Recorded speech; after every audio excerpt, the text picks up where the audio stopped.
So, some of the things that I did that helped me while I was grieving, um, I used to take walks. That would help me feel calm. Take walks while listening to gospel music. I began to exercise. If I felt the urge to cry, I would cry. I would talk to my siblings because they were going through the same thing, share the memories, share, our grief, discuss, whatever it is we felt we needed to say, listen to each other. Of course, the counseling that I had gone through, um, journaling. Yes, I journaled a bit, especially when it happened, but after that I stopped, though it's also a good practice.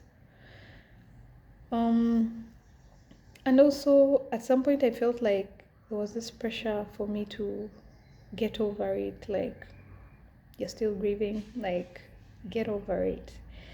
But I realized that everyone has their own time.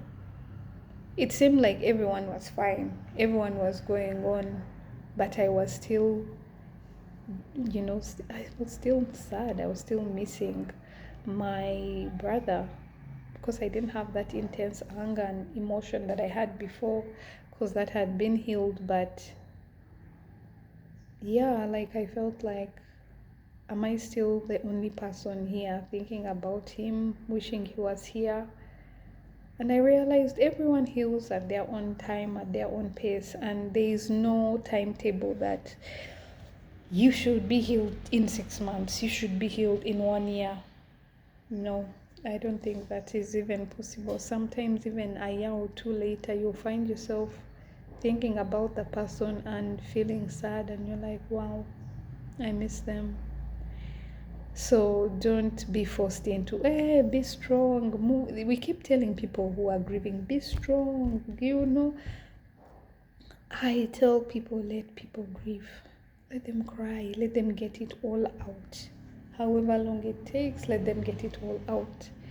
When it starts getting into depression and you see it's going overboard, then you can tell them to, you can help them to get help, like get a counselor to help them through it.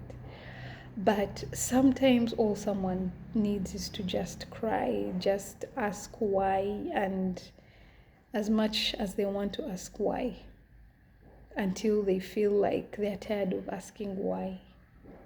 It is only normal, and sometimes families will have struggles. Like, death is a funny thing. It will bring you together in that moment of loss, but then after that, it can end up breaking you apart. And breaking you apart for several reasons, especially when it comes to like a father, the loss of a father, the loss of a mother, when there are so many other aspects that are involved. You can find death separating families and breaking families.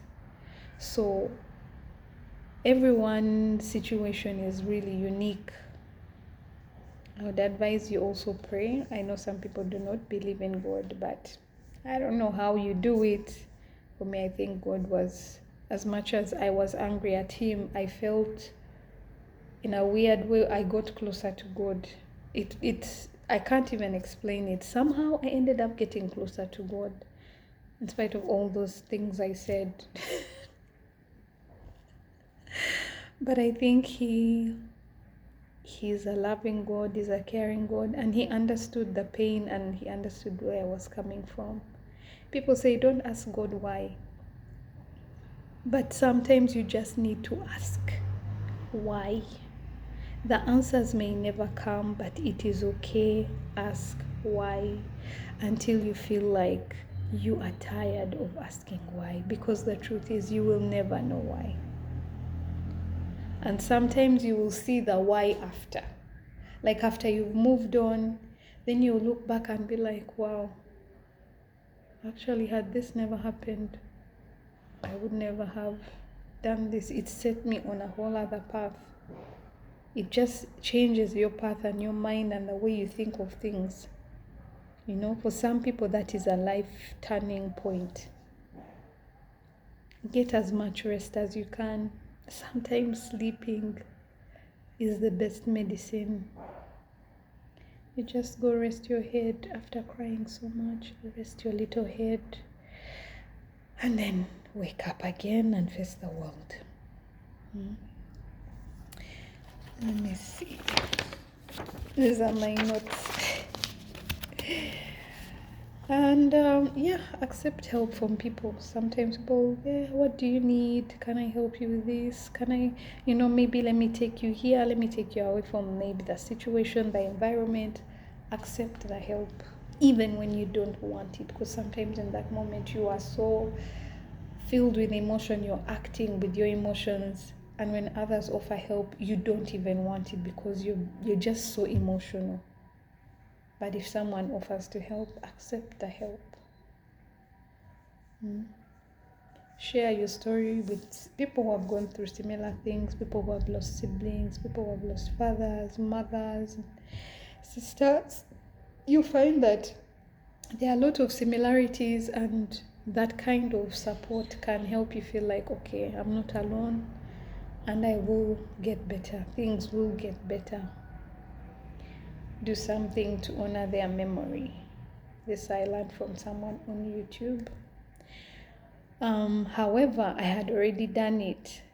So when we went for the 1-year memorial of my brother, I had this idea that, you know what, I should write a book, like a book of memories, just to honor him, so that I can always look back on this and remember how he used to be, what he used to do, with pictures of him, and so that I can feel close to him every now and then. I'm still working on that one. Forgive yourself for whatever you think you did that contributed to this person's death. And sometimes it's nothing, but you're just regretting. Let's say, for example, the person died and you were not there. Some people are struggling with that regret. Why wasn't I there? Why didn't I do this? Or maybe someone needed finances and the finances came too late, and you're like, had I known, I would have given. So you're living with this regret, this pain of, if I could have, I would have. Why didn't I have? Sometimes I've seen that no matter what you do, if that person is going to go, they will go, and there's nothing you can do about it. You just have to make peace with what has happened. And sometimes that takes time.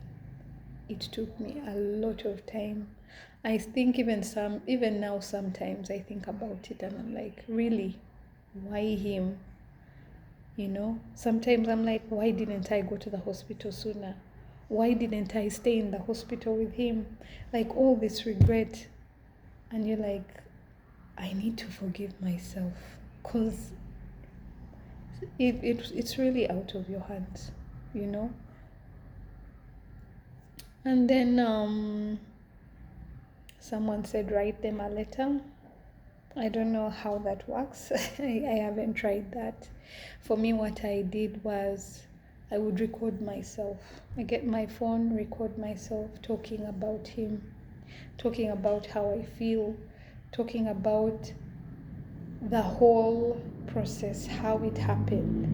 And that is where I noticed that I actually was carrying unforgiveness towards myself for not being there, when he was still awake, to tell him, for him to see me that I was there, for him to know that I was there, before he died. Because by the time I came, he was unconscious, he was unconscious. So I felt this regret that it was, why couldn't I be there when he was awake before it had gone too bad?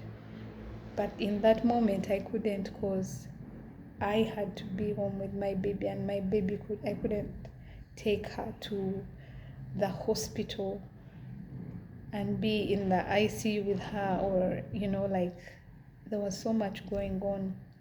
But I had to forgive myself for that. And so that's really what I would say you could do.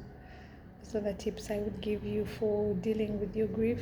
I'm sure there's so many other things, and everyone is unique. Some people will find their own unique way of dealing with grief. Maybe hiking, being in silence, reflection. So whatever it is you need to do to slowly, don't even think that tomorrow I'm going to be out of this. Just let it do what it needs to do within you, heal what it needs to heal within you, let go of what you need to let go of, however long it takes. Don't feel like you have to rush and catch up with everyone who is moving on with their lives. Just take your time. We grieve differently. We have different relationships, differently unique relationships with people. My relationship with someone's relationship with someone, very different, very unique. So for you to be there thinking, I need to be fine like this other person. No. For you and that person, your relationship was unique in whatever way it was, and you just need to